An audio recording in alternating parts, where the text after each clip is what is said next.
You're listening to RTL SA. You are indeed Tuesday Talks. Dave Romero joining me now, live from. Where are you? In Muizenberg today?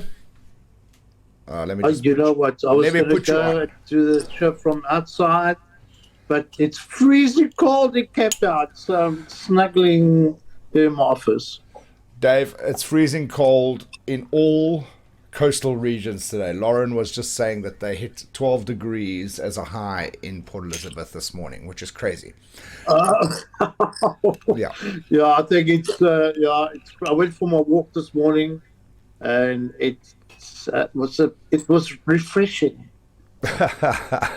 Refreshing. You mean fresh?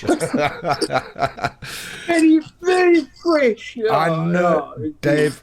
I'm sitting here with a blanket covering my legs at the moment Oh because no, it you're is lying. cold. Serious? I tell you, it's crazy. We are having the worst cold.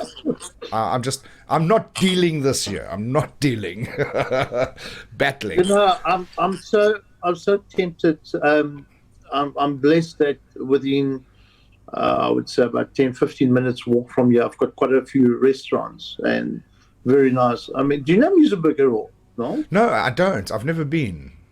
Ah, well, it's one part of my mind is saying that the only sensible thing to do after the show is have a few tequilas. Ah, okay. Yes, to warm up. To warm up. I'm having a dry week, Dave. I'm having a dry week. Not touching any alcohol this Okay. week. Good on you. Taking a little break. Dave, good news today. Midnight tonight, fuel price going down by R1.30 odd. Yeah. Yeah, yeah, it's good news. And yeah, let's just see the impact of that. Any drop obviously is a relief, and I think it will drop even further next month. Well, we can. What I still don't know. Last week we talked about the rain, and I still don't know. Well, I'm here behind my laptop. Maybe you can look at the Well, the rand dollar rand, the rand, exchange. the rand strengthened by 1.2% overnight or yesterday. Ah, So okay, yeah, I okay, did have a look okay. at that this morning Yeah. myself. Yeah. Okay. Well, that's good. That's good news. That's good Now news. And I think that's there's positive sentiment coming out of the ANC policy conference over the weekend. Actually. Yeah, we're going to talk about that. But why don't we get straight into it just after we wrap up the fuel price? What's interesting, the fuel price coming down R1.30 odd, and that is with the fuel levy being fully reinstated as well. What would it have been like if they had kept the fuel levy at 50% as it was this past month? It would have almost 2 rand. Yeah, it's crazy, Would eh? have dropped almost 2 rand. No, but yeah. Look, the reduction of the fuel levy wasn't sustainable. No, of course. It was a nice break. It wasn't sustainable, but I think we'll start as the price of crude starts dropping and the rand carries on strengthening. We'll see a few more drops, I reckon. But maybe you could just unpack this for us a little bit because they say that the the oil price is dropping because of fears of recession and not necessarily because of any other factors in the world. What does that actually mean? Well, it means that if there is a global recession, industry, well, the economy as a whole will then utilize less fuel. And if economies use less fuel, then there's less demand for petroleum, and that drives the price down. It's a supply demand mechanism. So initially the price went up because of the Russian Ukrainian war and the embargo on the oil from Russia. So there was the demand concerns that pushed the price up, and now because of the talk of a global recession, that means the demand for fuel will drop, therefore the price drops. And they also say because of China's lockdown and China apparently is the biggest importer of Brent crude. And they're saying Yes. because China's Yes. not importing as much, that is also adding to the Yes. fact that the oil price is dropping. Sure. Obviously, that tantamount to the decrease in demand. There's global decrease in demand on oil. So all around, better or more positive sentiment in South Africa with the fuel price coming down, and after the policy conference this weekend as well. Yeah. Now, Well, the global recession is not very good for us, but because we do export minerals uh, and foodstuff. So if there's a less demand for our minerals, it also will impact our economy, but maybe not as much as other global countries. well, let's talk about this policy conference that happened this past week in South Africa, the ANC policy conference. And there were a lot of eyes on this conference because obviously people are very wary of what is happening within the ANC at the moment, with an eye on the elective conference coming up in December later on this year. So, what were some of the positives that came out of this policy conference this weekend? Well, there was a push by the RET faction to have this stand aside rule scrapped. Okay, so I mean, I don't know what the message they wanted to send out to the public, because that is quite a fundamental policy if you want to eradicate corruption, that you keep the stand aside rule. Step aside rule if you've been convicted or charged on any crime. They didn't win. Ramaphosa stood his ground and said, "No way! What are we going to be? What's image, or what are we saying to the public if we want to scrap it?" Okay, so that stood its ground, although there was quite strong pushback. So obviously, these conferences, what is key is that they implement what they resolve.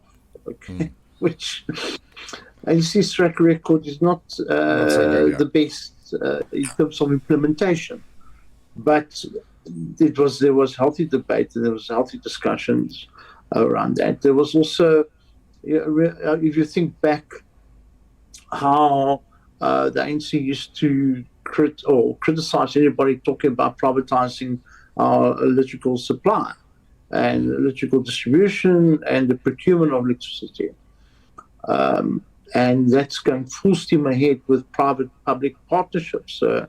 And what he's put up as a 10-point plan, which we discussed last week, was no one went against it. Even though some unions are against the privatizing, I think that the ANC has decided, okay, well, this is going to happen anyway. And there's healthy signs in that direction that that there is a faction within the ANC that's saying, listen, I don't care about communism and bullshit like that. We need to fix our economy. We need to be able to create jobs and an environment where people can prosper.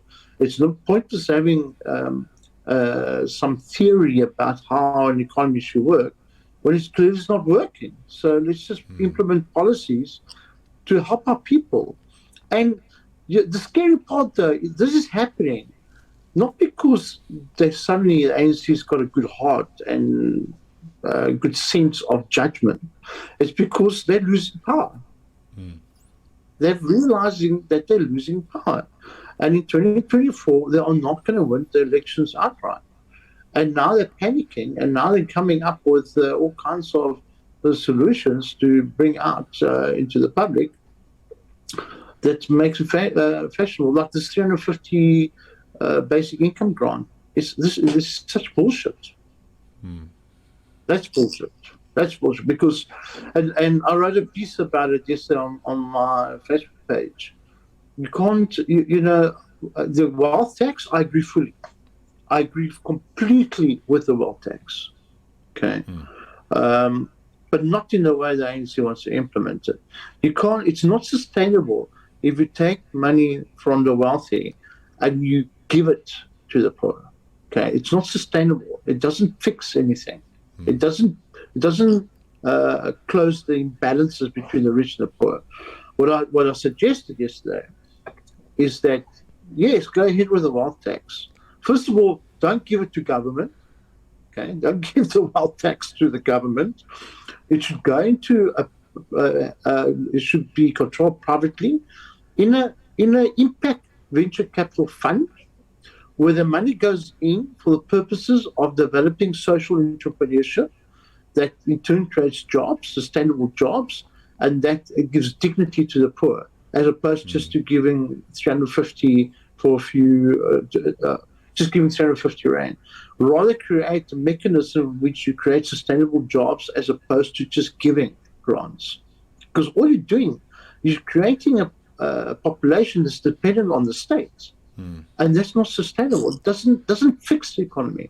So that's why I've been trying to champion this to say start a sovereign venture capital fund run by private, not by government. Run by private. There's enough expertise in South Africa to do it. And the motive, it doesn't have to be an aggressive venture capital fund. It doesn't have to yield returns of 20, 25% per annum. It can yield returns of 10, 15% per annum, okay? And recycle that kind of capital so that we generate sustainable businesses. And we can do this. It can be done. So those are the kind of things that we should start structurally changing our economy.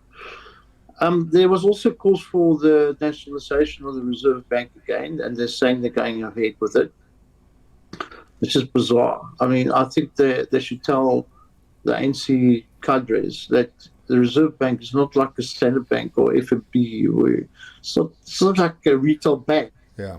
I mean, the Reserve Bank is there to control the price of the rand and to control inflation. It's not a job creation mechanism, and they're playing around with this all the time. Nationalize the Reserve Bank, and really, it's just bizarre, the thought process. Do you think that, you said, Nana, that the ANC realized that they need to implement certain policies and whatever for the better of the country, and also so that they can try to save their position in leadership.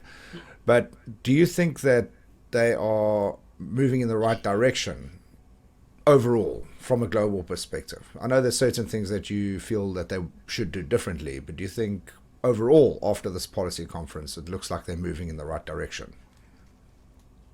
I think that if you look at how they're dealing with Eskom now, and what they did with SAA, I think they're moving in the right direction. There is hope. Again, I repeat myself when I say that Ramaphosa must stay in power after the December elective conference. If he's put it out, we're in shit.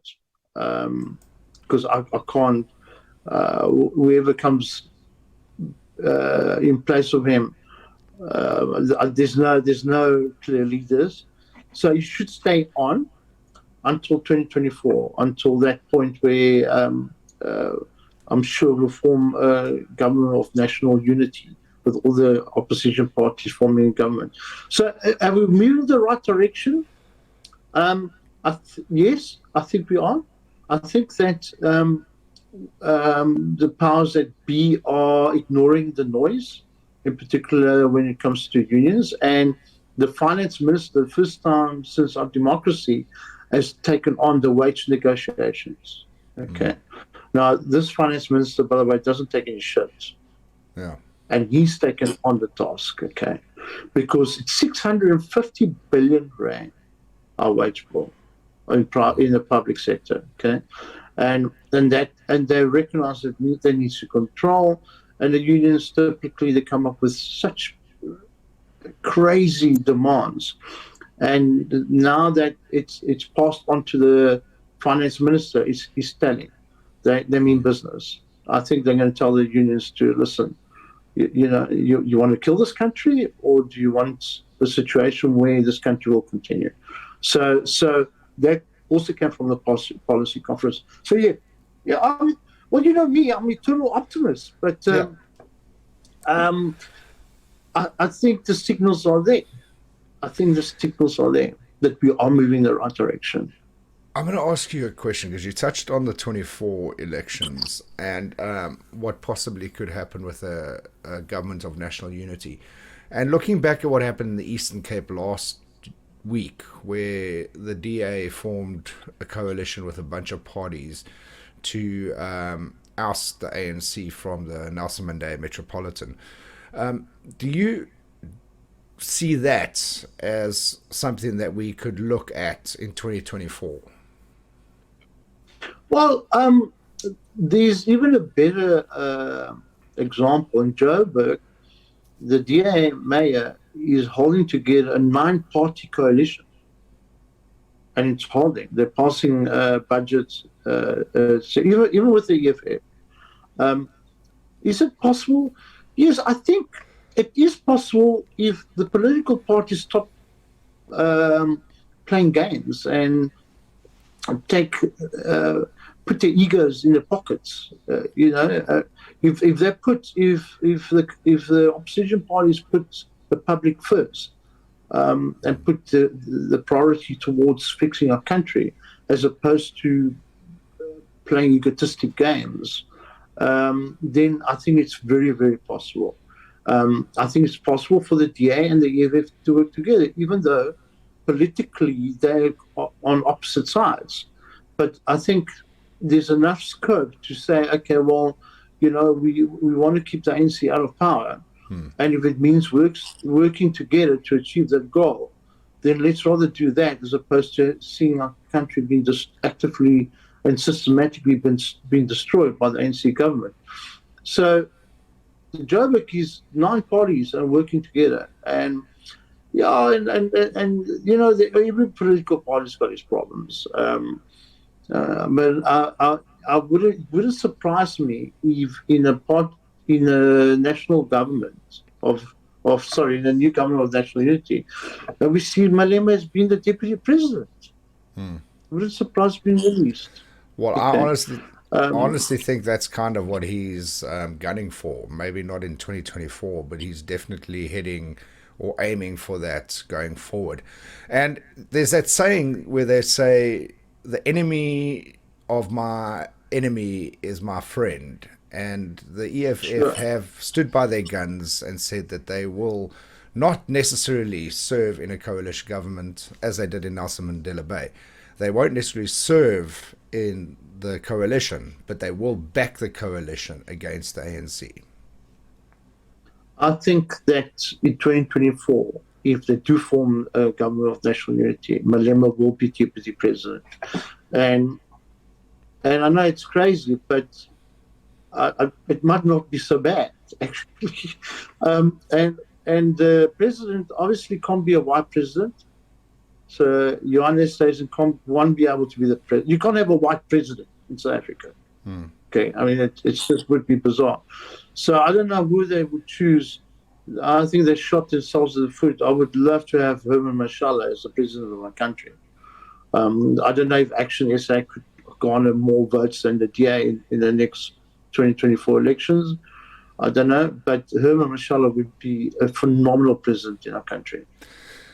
I don't foresee personally the ANC losing power in 2024, but I do see them having a diminished majority by a long shot, and it's going to be closer to a 50-50 than a 60-40.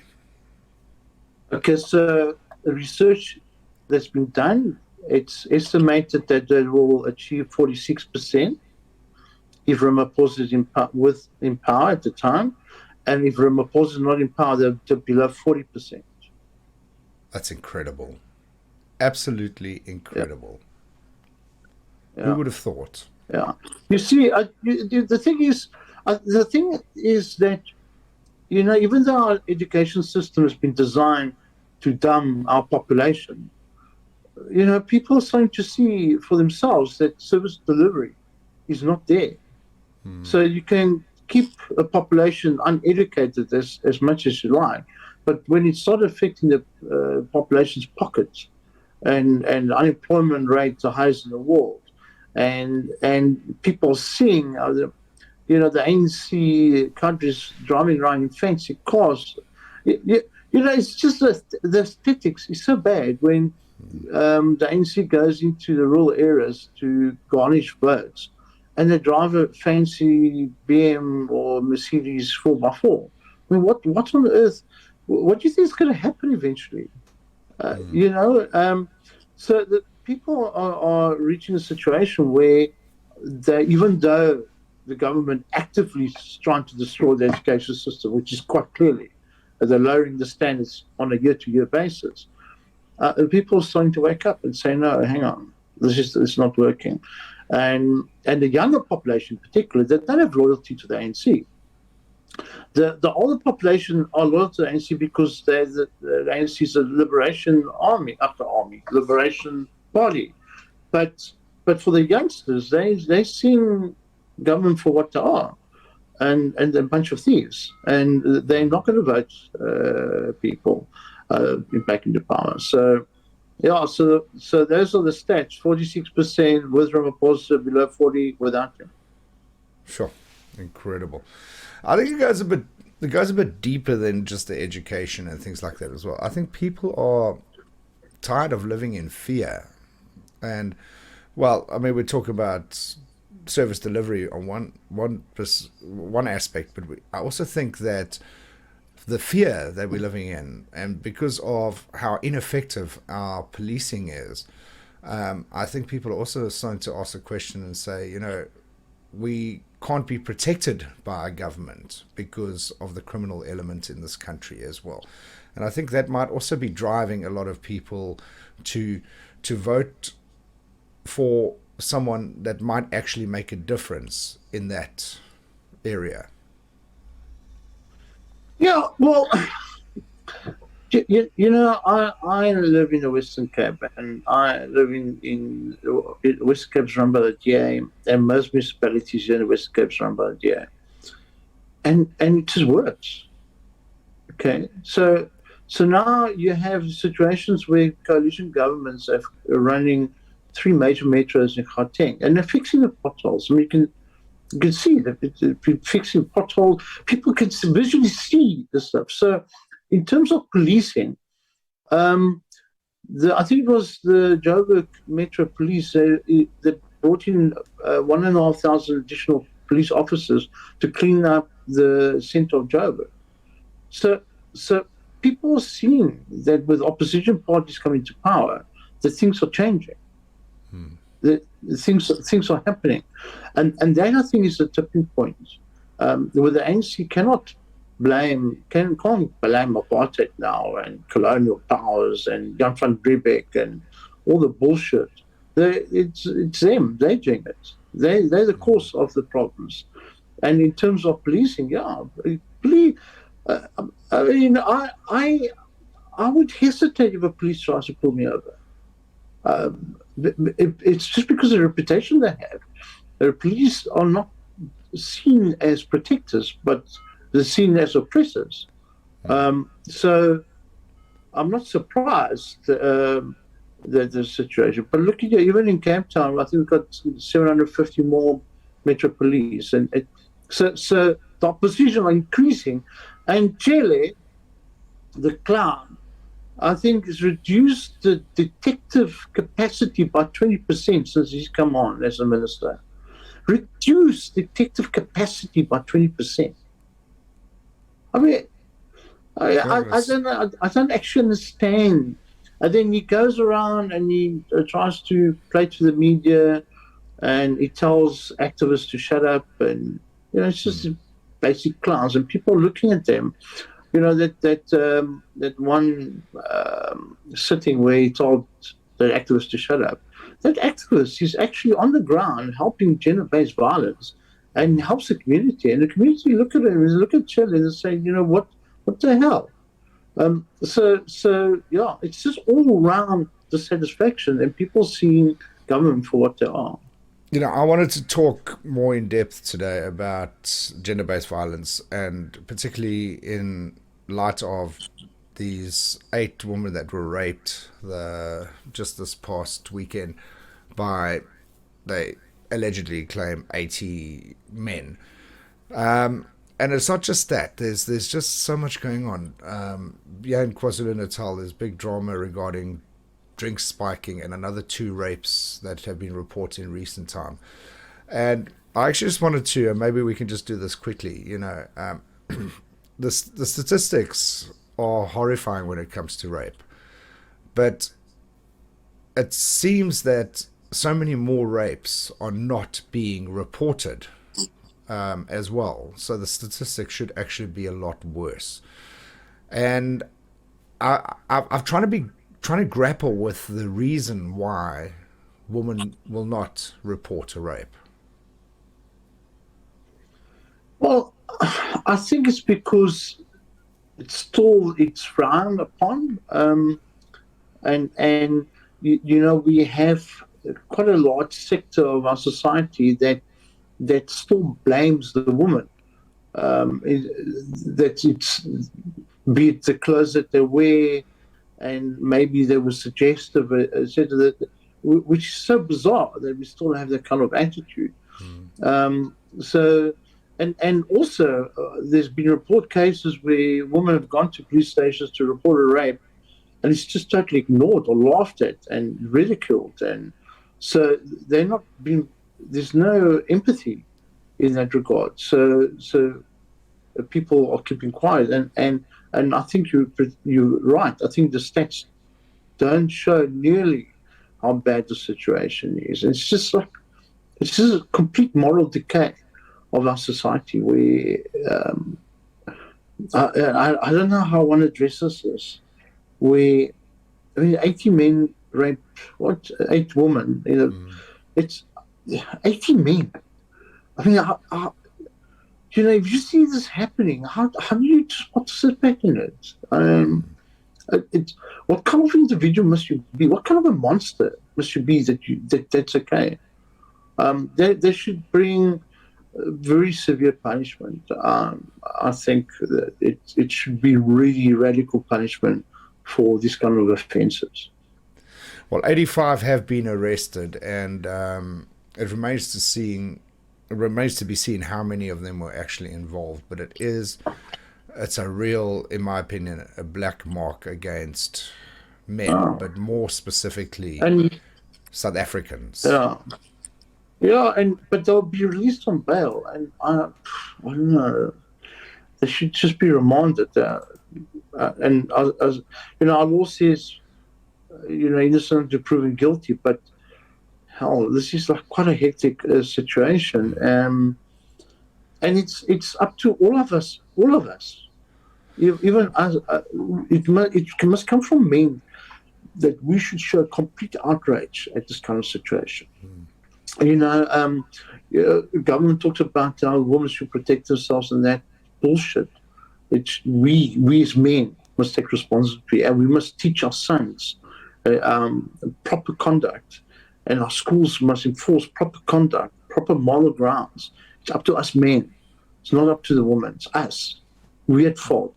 We need to stop this bullshit. Absolutely. Well, there are calls from various sectors at the moment to deny bail to any person charged with a gender-based violence crime. And then they're also talking about chemical castration for rapists and things like that as well. My personal opinion on the chemical castration is you're not addressing the problem. You're just trying to react to it. And I like the way you talk, because it's all about addressing the problem before it happens and starting with education of the men in this world. We need to just the last point on that. We need to dig deep and to assess why it's happening. Why would 85 guys rape 8 women? Why is this happening? we're not addressing that fundamental issue. Why is it? What's going on that this is happening? Let's address that. I totally agree. Dave, that's where we're going to leave that. Into the important stuff now. Your trivia question today. I kind of think you're on a streak. No, you got last week's wrong. But I kind of think that it was Sam Mouse. Walt Disney was scared of mice. I kind of think you're going to get this one. Mm-hmm. Time to test your knowledge with Power Play Trivia. Your Power Play Trivia brought to you by Bev Miller. Dave, your question today. And I got no correct answers, by the way, funny enough. But I think you're going to get this one. I kind of think you're going to get this one. Right. Who was the first democratically elected president of Russia? I think it was 1991. Of Russia?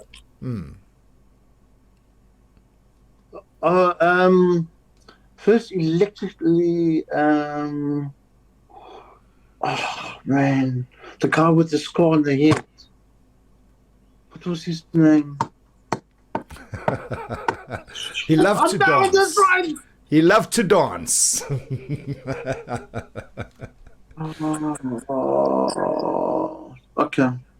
All right. Well, I know the answer.